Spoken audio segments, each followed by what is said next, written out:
Hey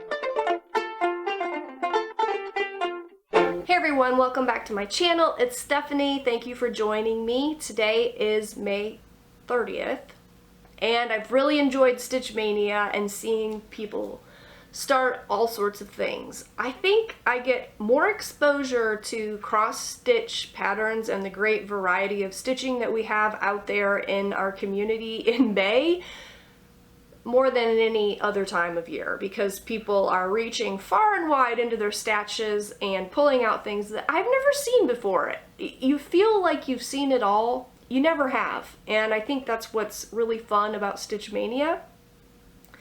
You will see how far I got in my Stitch Mania in a few minutes. I've been out here for a while and it's hot. I hope that I have not begun to visibly perspire. I don't think that I have yet. I think it's about 85 degrees in this room. It's much hotter than that outside. For all of you who measure in Celsius, this is how hot it is in Celsius. There you go. I tried to start this video in American Sign Language. I got about halfway through a couple times and just decided to revert back to English. Yeah, I'm pressing forward in my American Sign Language studies and it's going well. Refocusing for summer, trying to get at least an hour a day of study in. But it's challenging, and because of the way I'm learning, which is by myself with as needed help from my mentor, I have profound areas of weakness, and yeah, two things I really struggle with. The first one is reading other people signing. It's called receptive skills, and all hearing people struggle with their receptive skills. We are not used to interpreting language visually, and so you develop your expressive vocabulary much quicker than you develop the ability to read someone else signing to you. Because I'm not even in a classroom where other people are signing and I'm able to practice reading it, because I'm on my own, I really struggle with my receptive skills. The other area I struggle with is expressing my own thoughts, which is what I was just trying to do during my update. I interpret 2 times a week, which is expressing for a deaf person what someone else is saying. So I'm just the medium. I can keep up and I can go quick if needed most of the time. Now I'm still learning and I still make a lot of mistakes, but I can be quick interpreting, but like expressing out of my own head, for some reason, I am very slow. I don't know why. One of these days I am going to do an update in ASL with a voiceover, but it wasn't today. So let's get on with the cross stitch. I released a new pattern recently in conjunction with Karen at So Much to Love and her Bag of the Month Club, and so many of you probably already have this pattern and have seen it, but for those of you who aren't in the Bag of the Month Club, I released it into my store around the same time. It is called Bloom Where You're Planted. I will show it to you. I love working with Karen and her Bag of the Month Club. This is my second time that I've done it, and both times she's given me the saying that she wanted on the pattern, and I will say this, both times she's given me a phrase that I would not naturally pick out on my own.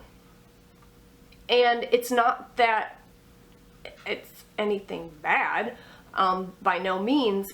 It's just not something I would naturally pick. So this time she gave me Bloom Where You're Planted and the color palette that she wanted me to use. And at first I was kind of stumped because, like I said, not something I would naturally pick. But I have come to discover that I think that limitations are almost a help to creativity. So she gives me these limitations. She likes small patterns for her bag of the month. Not something I normally do. For some reason, I gravitate toward make it bigger, make it bigger.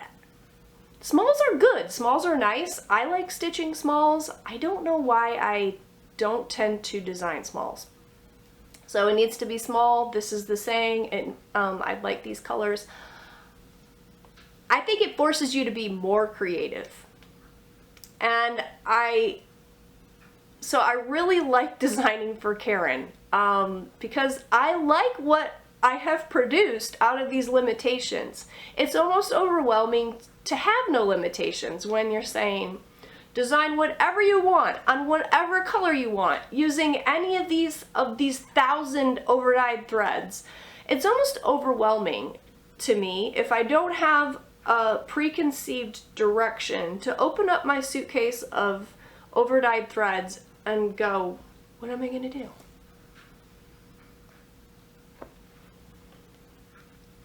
Here's Bloom Where You're Planted, inspired and directed by Karen, stitched by my model stitcher, Lori Cook. Thank you so much, Lori. I love how it turned out. I've seen this phrase on a lot of cross-stitch patterns. It is not unfamiliar to any of us, but this is Lindy Stitch's Bloom Where You're Planted, and I think it's adorbs. So we've got this Proudy Pants Mama Skunk leading her family, which, oops, includes a cat. This is stitched on 32 count Bittersweet Light Lugana. So it's kind of a peachy pink color, really pretty. And then I finished the pillow with some, what are these, satin covered buttons? I don't really know. Some lace scraps and some houndstooth, because doesn't houndstooth match everything, or is that just me? I love it. Bloom Where You're Planted. I took a little survey on my Instagram, and unless you live in the United States, and really only a portion of the United States, you don't have skunks. I kind of knew they were a North American animal, but I confirmed it with my Instagram.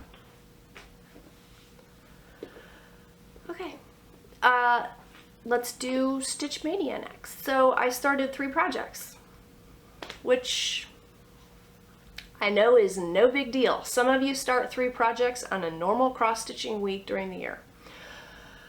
I have mental blocks. What can I say? I cannot start something and then shove it in the closet and like get it out of the brain pan. I think that would be fun. I think having like a Stitch Mania box of projects that I just pull out and enjoy in May would be fun. I can't do it. When I start a project, it is in the brain pan until it's done, and I want to be making progress on it. And I just know, like, if I start all this stuff, I'm gonna be mentally dealing with all of this stuff. So I started 3 projects and I was ready to do it. I had fun while it lasted. And then I quit. The first thing I started was Coffin Buzz by Plum Street Samplers. This is a freebie, I think from 2008, because that's what it says on the pattern. You can find this on Paulette Stewart's blog. Adorable. It says, "Here lies my sleeping body, as lifeless as can be. If thou shouldst bring me coffee, I would spring to life with glee." This is how far I got.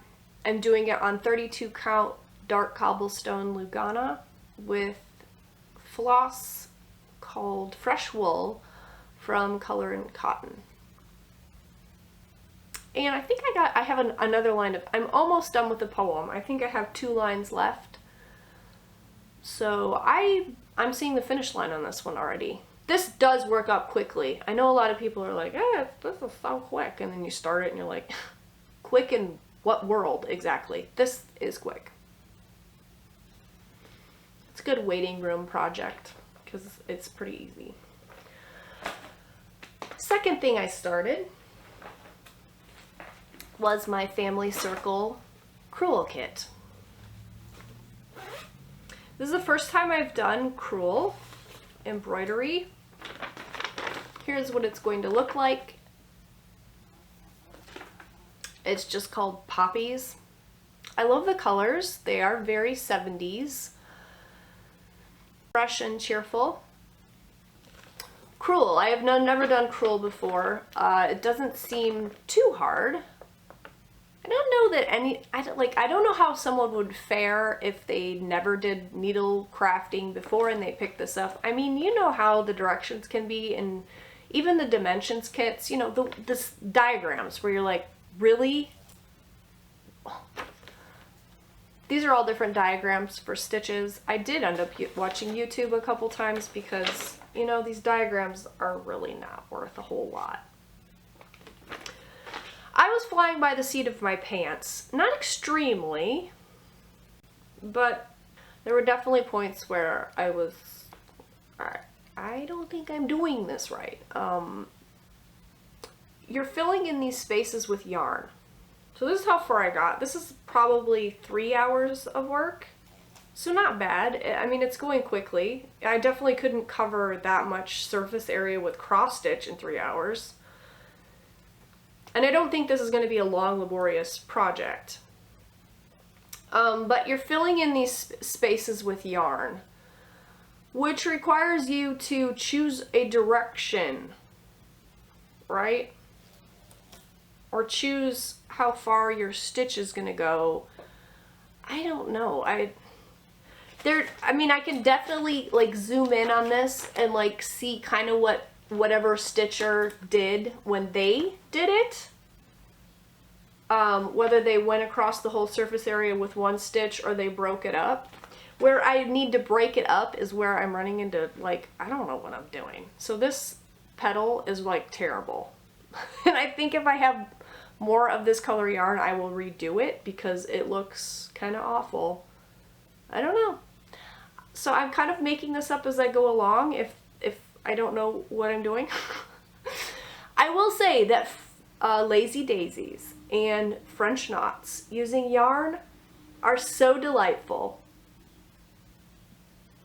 So delightful compared to doing it with embroidery floss. Because it's so chunky, it's kind of hard to mess up. So these are Lazy Daisies. And this is just covered with French knots. Really fun. I'm kind of thinking this might be my last foray into crewel work, but never say never, and I'm enjoying it for now. The third start I made is Bag Ladies.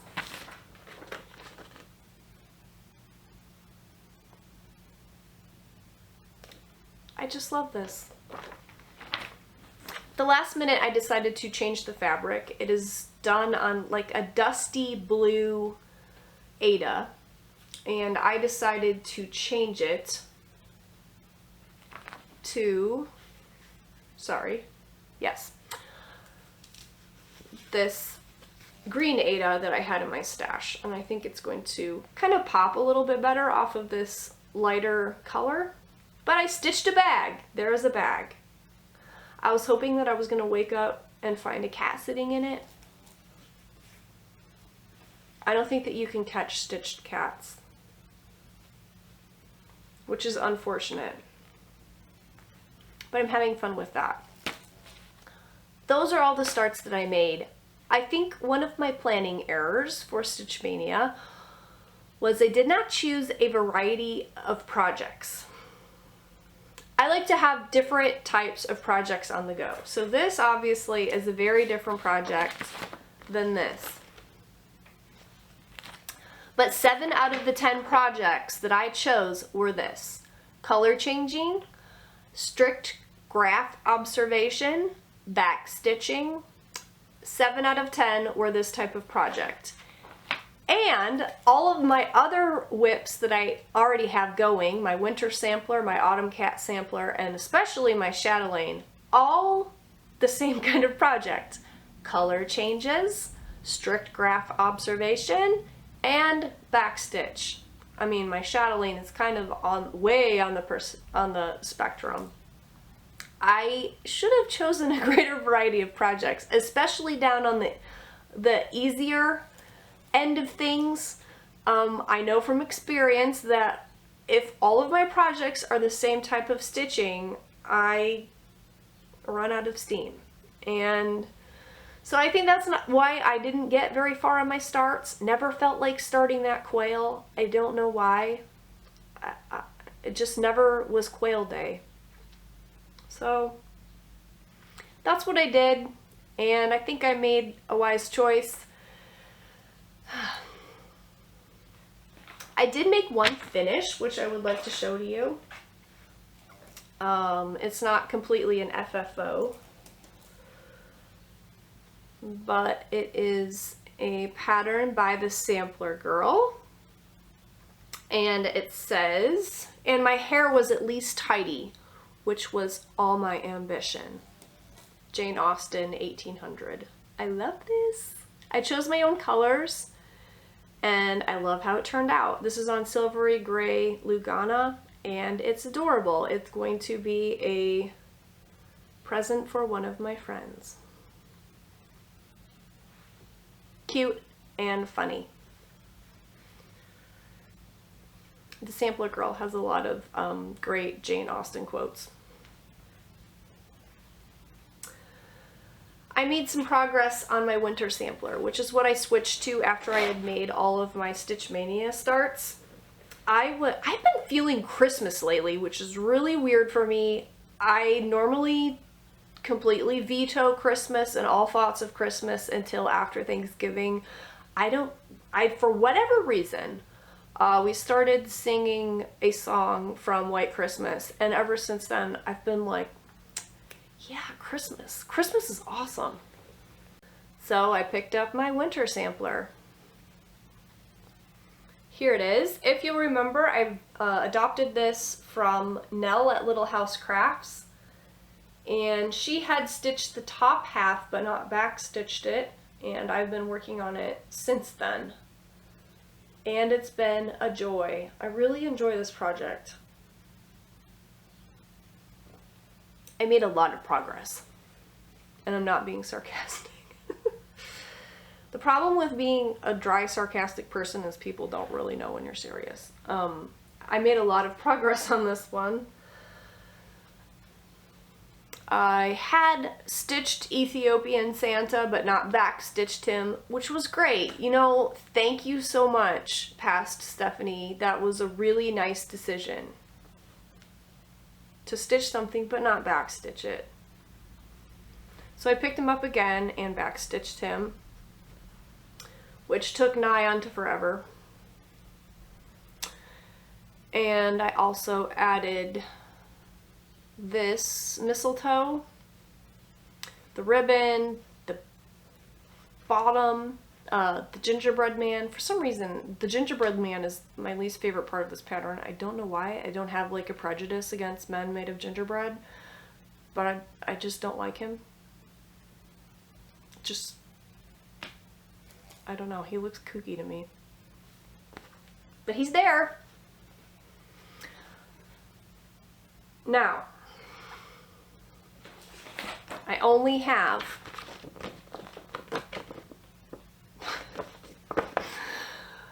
this part left. So really the only intense part is this down here with the candy and the snow globe. Tons of color changes, tons of back stitching. That's going to be not fun. But I'm seeing the finish line with this, and I am excited. I had been telling myself that I am not going to do another one of these. They're really pretty. They're gorgeous. I only had to, I already had the first half of it stitched thanks to Nell. I only had to do the back stitching, which I don't mind. But these are huge. These are really big. And they are a lot of color changes, and they are a lot of backstitching. They're a lot of work. Yeah. I don't know, but now that I have one almost done, I kind of want to do another one. I kind of want to do summer. I like the summer one. I don't know. I don't know if I can commit to another one. They're a lot of work. We'll see. I'm looking forward to finishing this one though. My Chatelaine. I have not actually made progress on my Chatelaine. It is the Mustroom and Fern Mandala. I will put a picture of it here.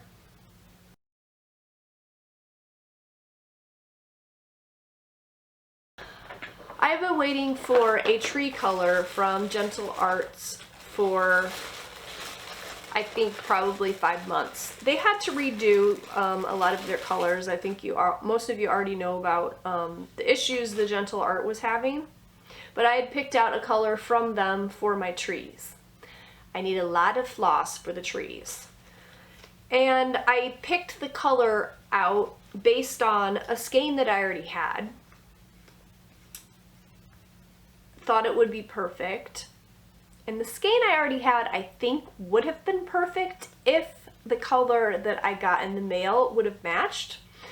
I know there's they had to redo some of their colors, and that would be awful. I can't imagine the kind of work and frustration that goes into that. And I know that colors, hand-dyed floss varies. But the color I got in the mail, I ordered walnut.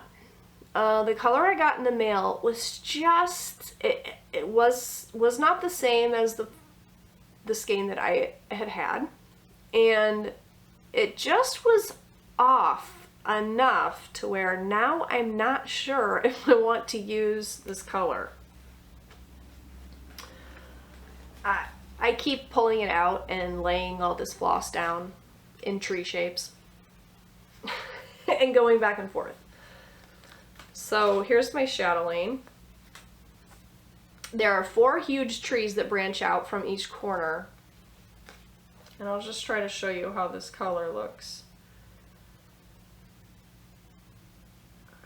I don't know if I want more of like a hazelnut tone to the tree or not.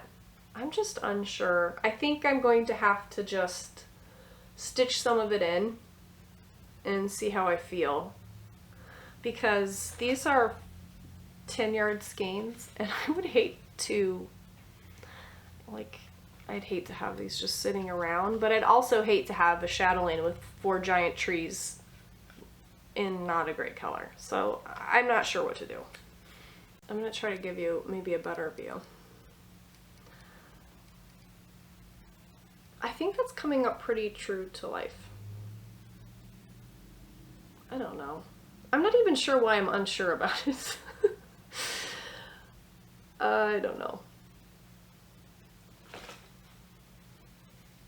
So it's summer, lots of extra time to be creative and hang out with people that I like. We're going to Florida at some point. I'm sure I will get sunburnt multiple times because it's what I do. The last thing I want to say is thank you, and I know this is the part of the video that a lot of people just click off, but I genuinely am thankful for all of my subscribers, and especially the people that leave comments. I myself have become a lazy person about commenting, and I'm trying to get better at that because I know that the comments are the most meaningful part of this whole process for me as a video creator, and it's really bad for me to then just turn around and enjoy your videos but then not comment. So I'm trying to get better at that again. But I just wanted to say thank you for interacting with me. I know that I am not a I don't create a lot of videos over the course of a year. I've been floss tubing for 3 years now. Crazy.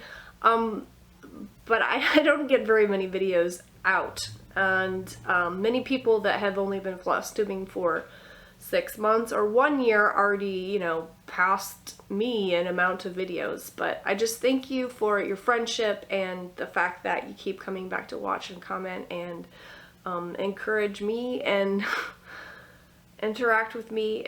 It's a source of joy. So I hope you all are enjoying your summer and enjoying your new starts, and I will catch you next time. Bye, friends. Stop purring the moment you fix the camera out.